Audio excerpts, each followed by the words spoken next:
और अब अगली खबर बिग एंड बोल्ड। आज संभल में खेला हो गया। जिस जमीन को वक्फ की संपत्ति बताकर योगी के पुलिस प्रशासन पर सवाल उठाए जा रहे थे, जिस शख्स के नाम पर असदुद्दीन ओवैसी ने उस जमीन का वक्फनामा जारी किया था, उसी का परिवार आज शपथ पत्र देकर पलट गया। ओवैसी से लेकर जियाउर रहमान बर्क और अखिलेश यादव तक सब देखते रह गए और मोहम्मद सलीम ने उन्हें झटका दे दिया। चौंकाने वाली बात यह है कि आज अखिलेश यादव की प्रेस कॉन्फ्रेंस तय थी। जाहिर है कि वो पुलिस चौकी की जमीन का मुद्दा भी उठाते, लेकिन उससे ठीक 1 घंटे पहले मोहम्मद सलीम ने पूरी बाजी पलट दी। सवाल यह है कि सलीम का हृदय परिवर्तन हुआ या ऊपर से फोन आ गया। ये रिपोर्ट।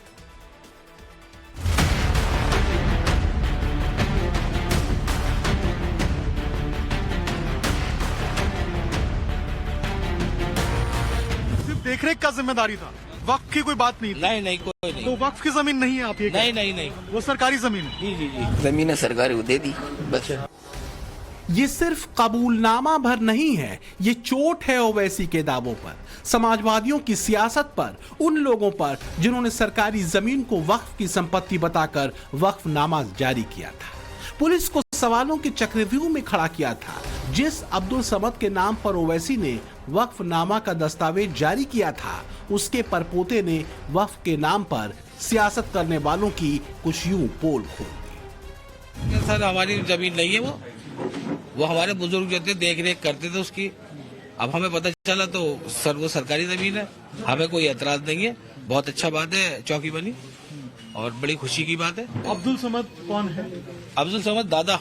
आपके दादा? नहीं, हमारे दादा नहीं, हमारे दादा के मतलब हमारे खानदान के। यहाँ यानी कि अब्दुल समद का उस प्रॉपर्टी से कोई लेना देना नहीं है? नहीं कोई नहीं सर। ये सलीम है और साथ में है सलीम के चाचा। आज सुबह करीब 11:30 बजे एसपी के दफ्तर पहुंचा था सलीम का परिवार। पुलिस वालों के सामने शपथ पत्र दिया और जामा मस्जिद के सामने की जमीन की सच्चाई सबको बता दी। खारिज कर दिया अंतर्राष्ट्रीय स्तर के कानून विशेषज्ञ ओवैसी के दावों। बड़ी बात यह है कि अखिलेश यादव मीडिया के सामने आने वाले थे, उससे पहले ही सलीम का हृदय परिवर्तन हो गया।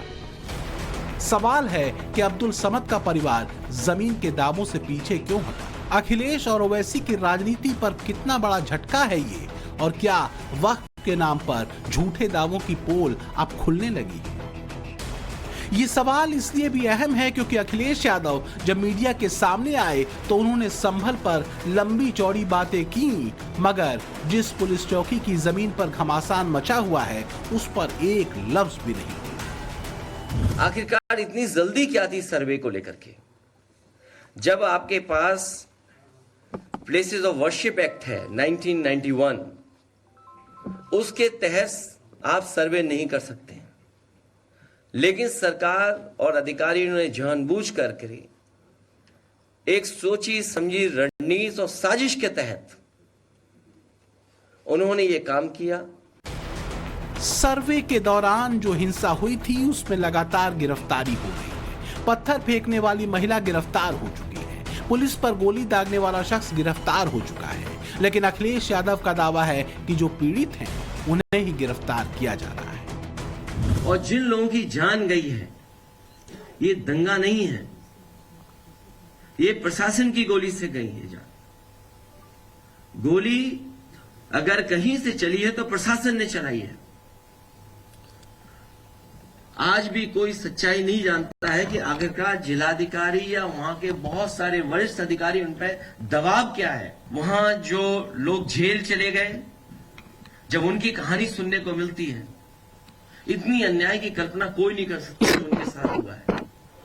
उनके शरीर पर चोट है और इतनी चोट है जिसकी हम और आप बता भी नहीं सकते।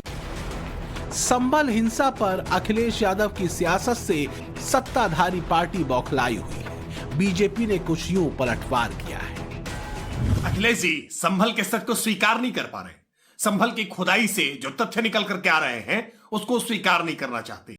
मजहबी वोट बैंक के तुष्टीकरण ने अखिलेश जी को इतना अंधा कर दिया है कि वो संभल की डेमोग्राफी के चेंज को भी आज महसूस नहीं करना चाहते।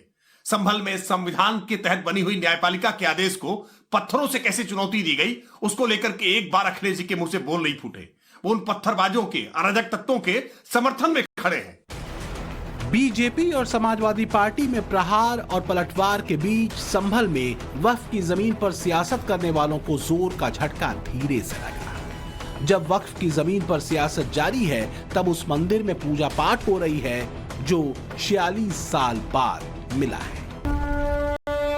जय हनुमान ज्ञान गुण सागर जय कपीश तिहु लोक उजागर राम दूता दुलित बल धामा अंजनी पुत्र मकर सुत नामा महावीर विक्रम भजरंती कुमति निवार सुमति के संगी कंचन वरण विराज सुबेसा कानन कुंडल कुंचित केसा।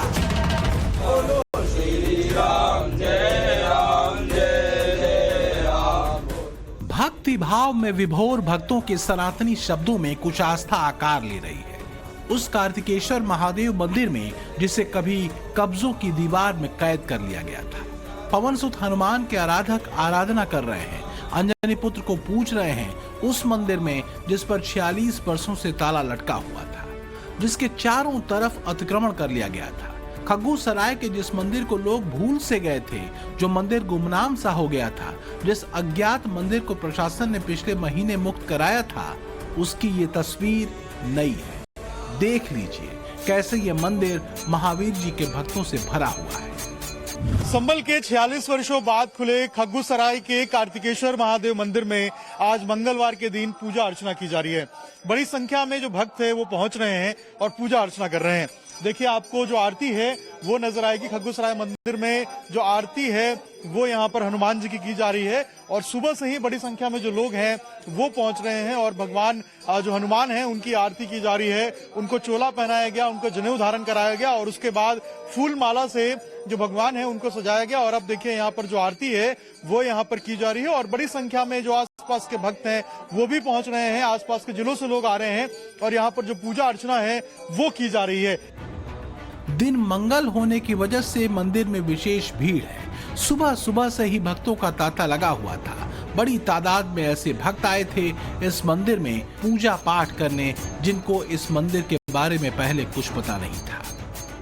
मंदिर में पहली बार आए, इससे पहले पहली बार आए। पहली बार सुना था इस मंदिर के बारे में? नहीं, पहले नहीं सुना हमने कभी। आज सुना है? हाँ। अब दर्शन करने के लिए? हाँ, दर्शन करने के लिए। आप कहाँ से आए हैं? संभल से आए हैं। संभल से आए हैं। कितनी खुशी है 46 वर्षों बाद पूजा करेंगे आप लोग? बहुत खुशी है। खुशी है आप लोग? आप लोग भी आए पूजा करने? हाँ, वहीं से आए, बहुत खुशी है। मंदिर बना है। दिसंबर की 14 तारीख को करीब 400 साल पुराना मंदिर मिला था। ताला खुला था, साफ सफाई हुई थी। तब से लेकर अब तक यानी 3 हफ्ते में पूरी तस्वीर बदल चुकी है। मंदिर को भगवा रंग में रंग दिया गया है। दूसरी तरफ आप देखिए, ये मंदिर का जो ऊपर का गुंबद है इसको देखिए पूरे तरीके से भगवे रंग से, गिरवे रंग से रंग दिया गया है। और दूसरी तरफ अगर आप देखेंगे तो यहाँ देखिए अभी भी जो पुताई का काम है वो चल रहा है। यहाँ भी देखेंगे आप तो देखिए यहाँ पर जो पुताई है वो की जा रही है और लगातार कोशिश यही है कि जल्द से जल्द इस मंदिर की जो पुताई है वो की जाए। आज मंदिर में भीड़ जुटने लगी है, पूजा पाठ होने लगा है। यहाँ पुजारी बैठने लगे हैं, लेकिन कुछ लोगों की आंखों में ये गड़ रहा है। इस कार्तिकेश्वर महादेव मंदिर के पुजारी का दावा है कि कुछ लोगों ने उन्हें धमकी दी है। देखिएगा, इस चीज को 3-4 दिन हो गए। तो हम जब घर जा रहे थे, 8:30-9 बजे का समय था, तो आर्य समाज रोड से हम जाते हैं तो जो जैन मंदिर है उसके पास में पतली सी गली आती है। तो वहीं हमको बोला, पंडित रुक, राजनीति मत करो ज्यादा, अपने घर बैठ। असल में 1978 से यहाँ कभी यूं घंटी की आवाज सुनाई नहीं दी थी, न कभी ऐसी पूजा हुई थी, क्योंकि दंगे के बाद आसपास के लोग जमीन बेचकर भाग गए थे।